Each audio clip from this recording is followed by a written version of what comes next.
Bonjour, chers amis, et bienvenue à cette troisième émission avec le Père Yvan Mathieu, Retrouver le feu d'Élie, le prophète.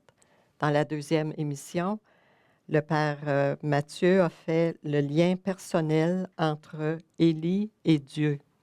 Alors, Père Mathieu, nous avons hâte d'entendre la prochaine émission. Bonjour, chers amis, bienvenue à cette troisième émission. Mon Dieu, que ça va vite. Il me semble que je ne vois pas les semaines passées depuis que je suis avec vous autres.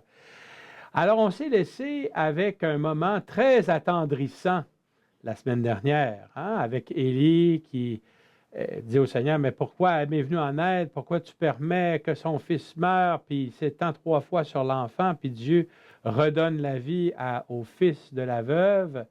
Et voilà que Élie remet l'enfant. C'était vraiment, moi en tout cas, là, en repensant à ça cette semaine, j'ai eu des moments de prière où les larmes me sont venues aux yeux, pas des larmes de peine, mais des larmes de joie.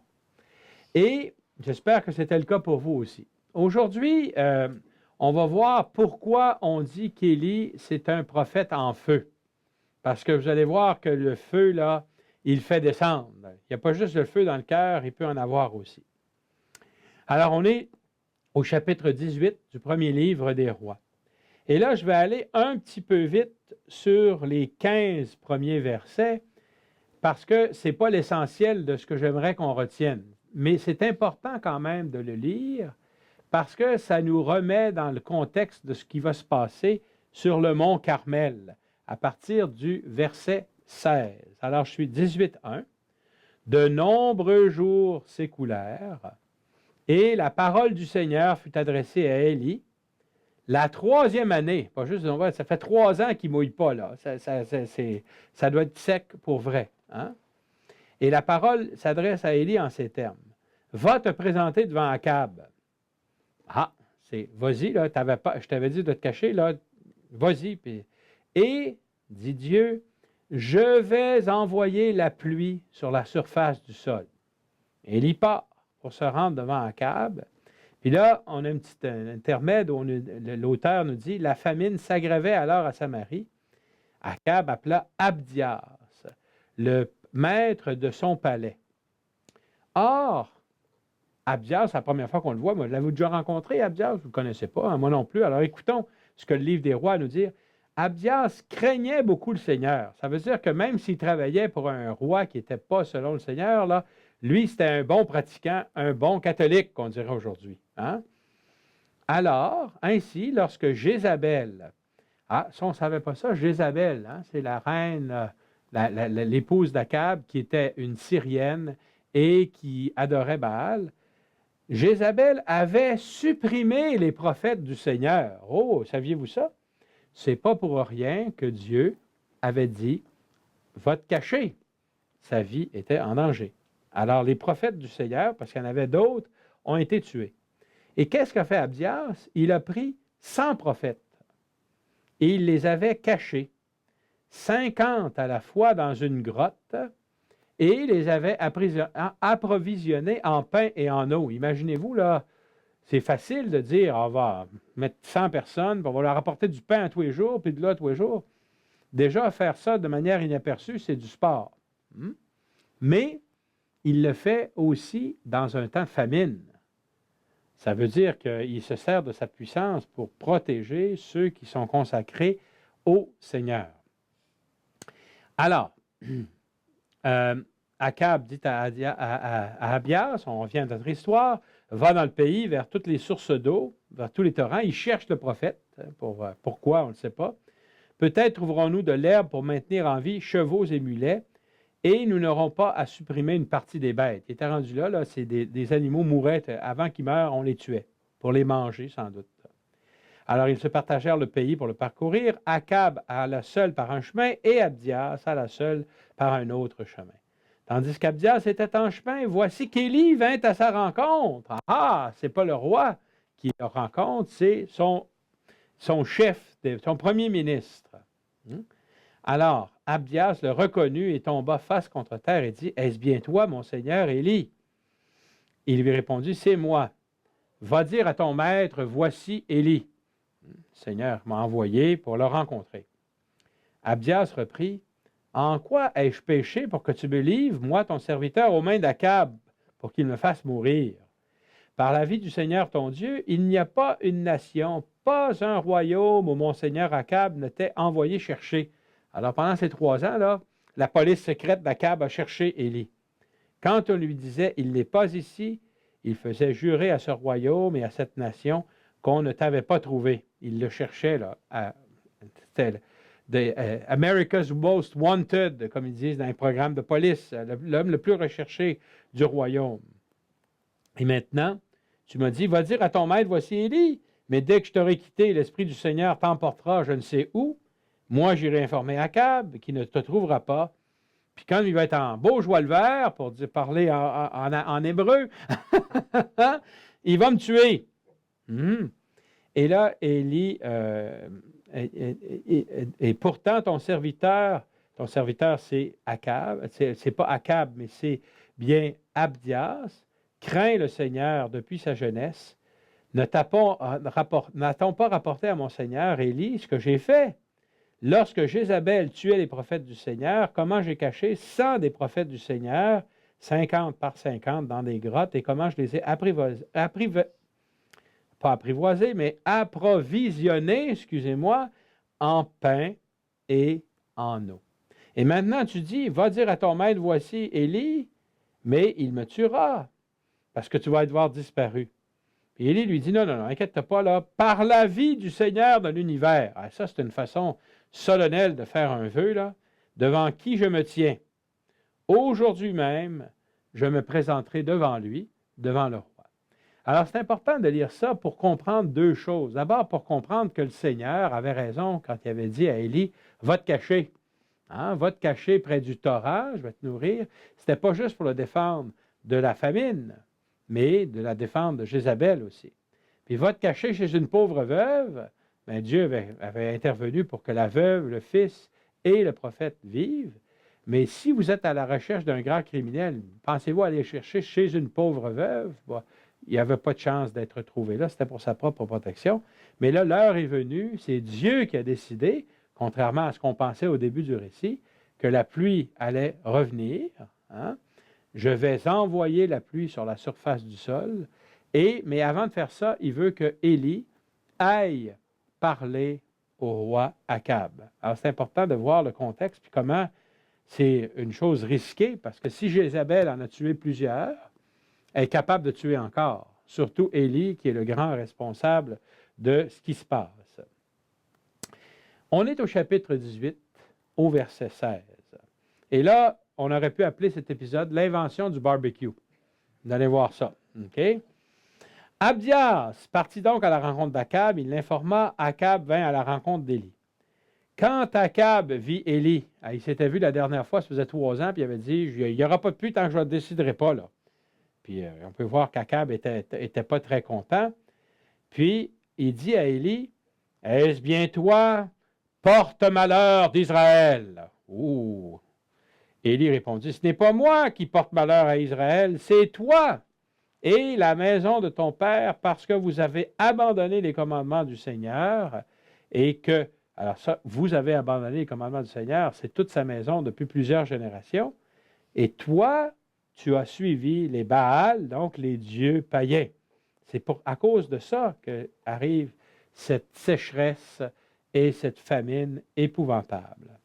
Mais voici, défi d'Élie. Maintenant, convoque et réunis tout Israël près de moi sur le mont Carmel. Alors, le mont Carmel, c'est au sud du Liban. C'est une pointe très haute d'où on peut voir la Méditerranée.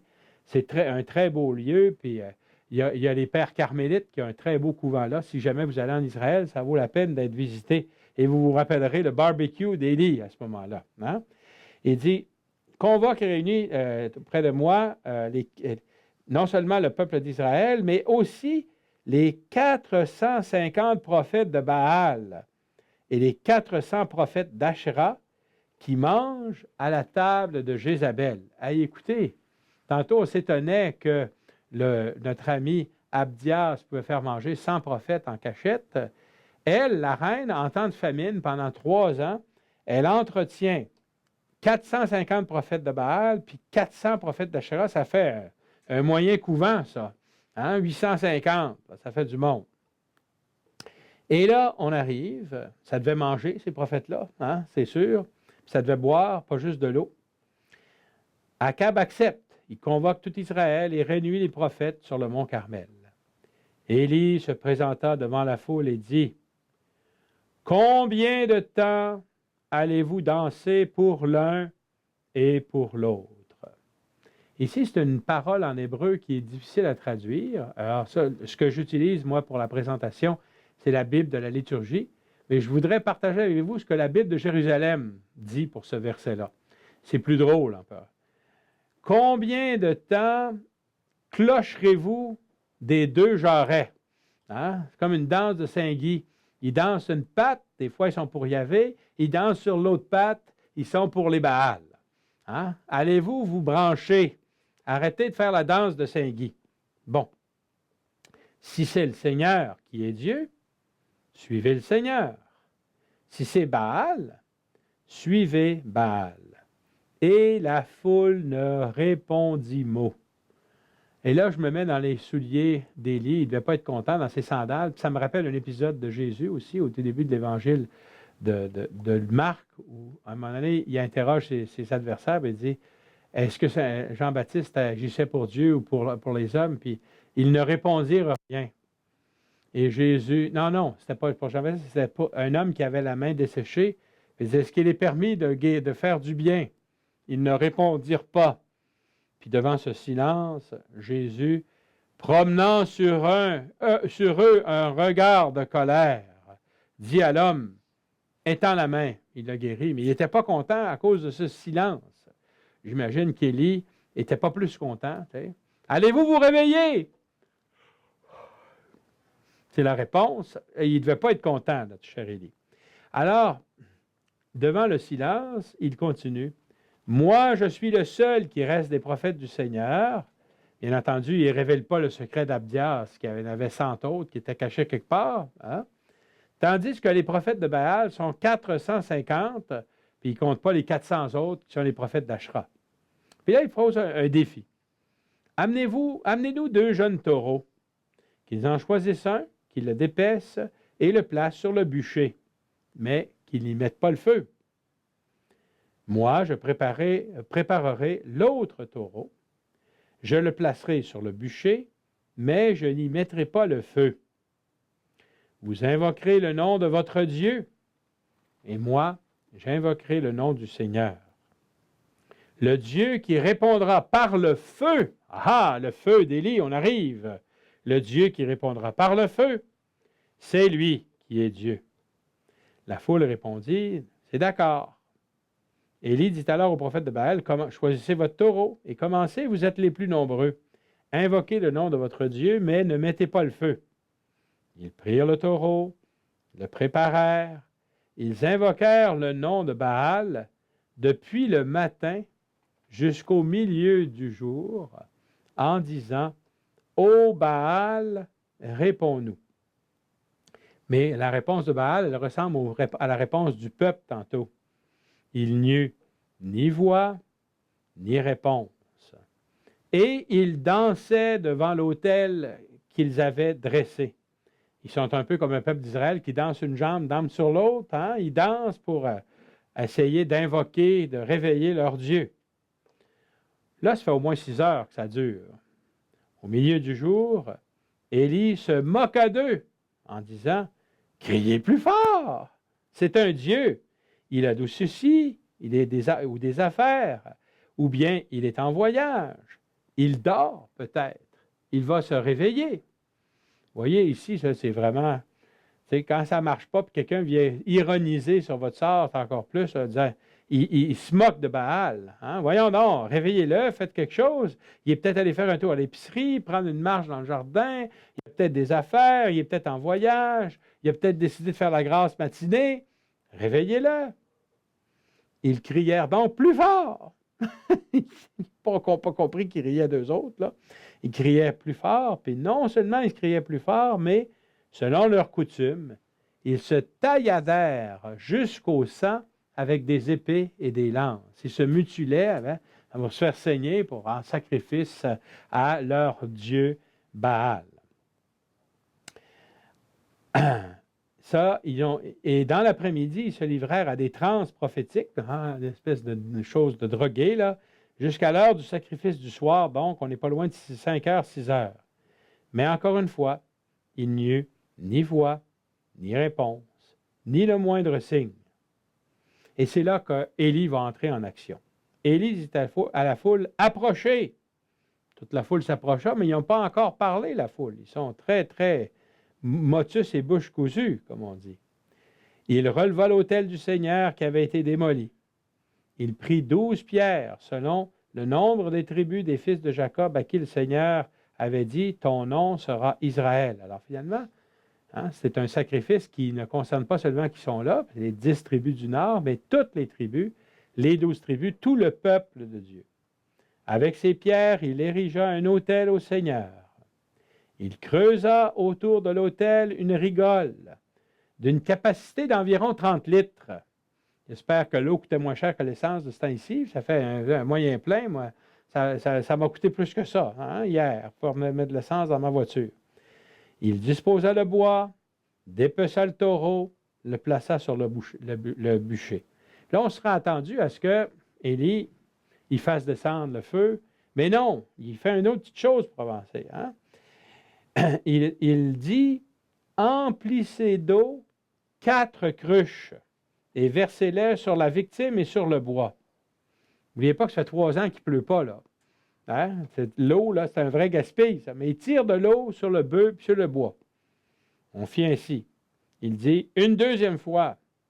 On recommença. Il dit, une 3e fois. Et on recommença encore.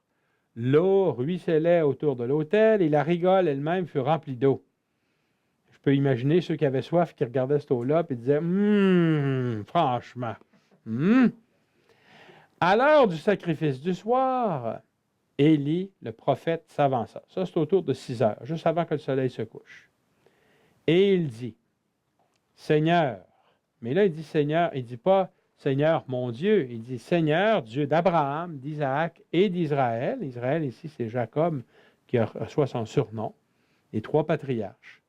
On saura aujourd'hui que tu es Dieu en Israël, que je suis ton serviteur et que j'ai accompli toutes ces choses sur ton ordre. Alors ça, on ne savait pas ça.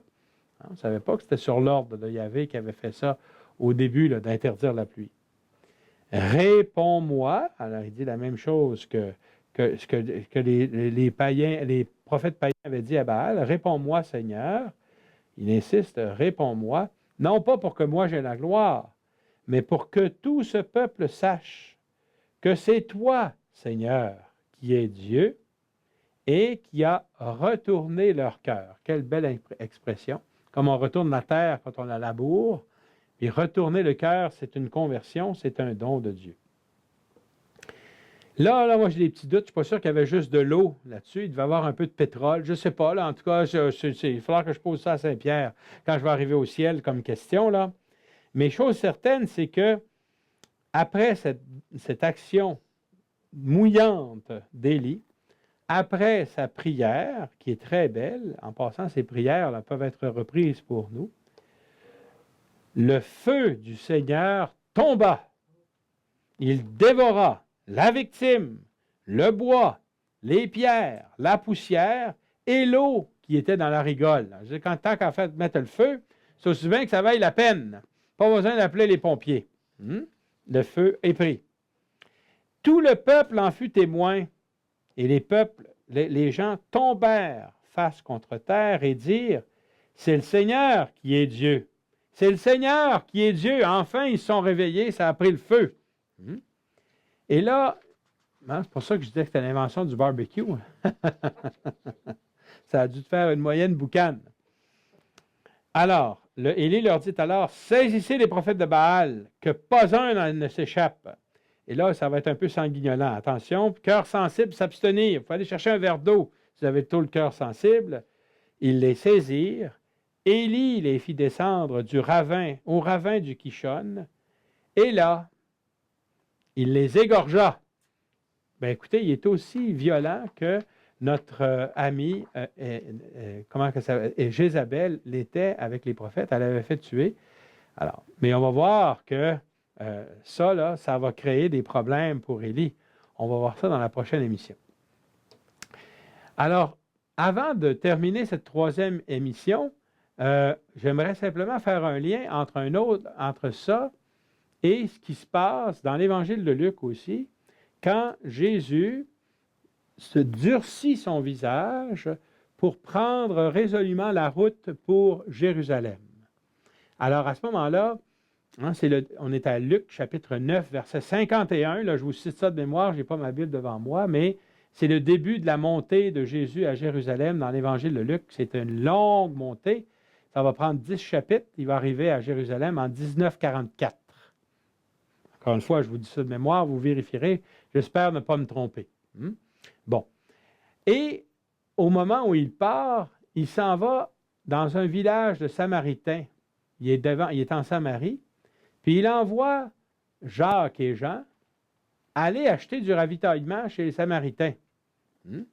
Regardez comment on était en Samarie tantôt avec Élie. Avec Jésus, on est encore en Samarie. Le peuple ne voulait pas danser sur un pied sur l'autre. Ici, c'est les Samaritains, qui ne sont pas tout à fait des Juifs, c'est les cousins des Juifs, là, c'est le mouton noir de la famille, comme on dit. Mais puis eux autres, vous vous souviendrez du dialogue entre Jésus et la Samaritaine.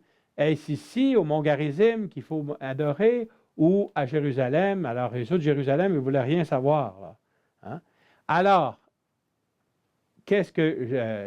parce que sa face était tournée vers Jérusalem, ils ne voulurent pas leur donner ou les aider. Hein? Ils n'ont pas voulu vendre à Jésus et à ses disciples de quoi faire leur voyage. Réaction de nos amis Jacques et Jean. Seigneur, veux-tu que nous fassions descendre le feu sur eux?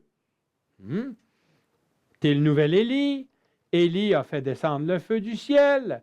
Qui n'est pas pour nous et contre nous, dira Jésus. Laisse-nous s'en occuper, tu vas voir qu'on n'aura pas besoin d'appeler les pompiers, pas besoin de sécheresse, il n'en restera plus. Qu'est-ce que Jésus va faire? Jésus dit non.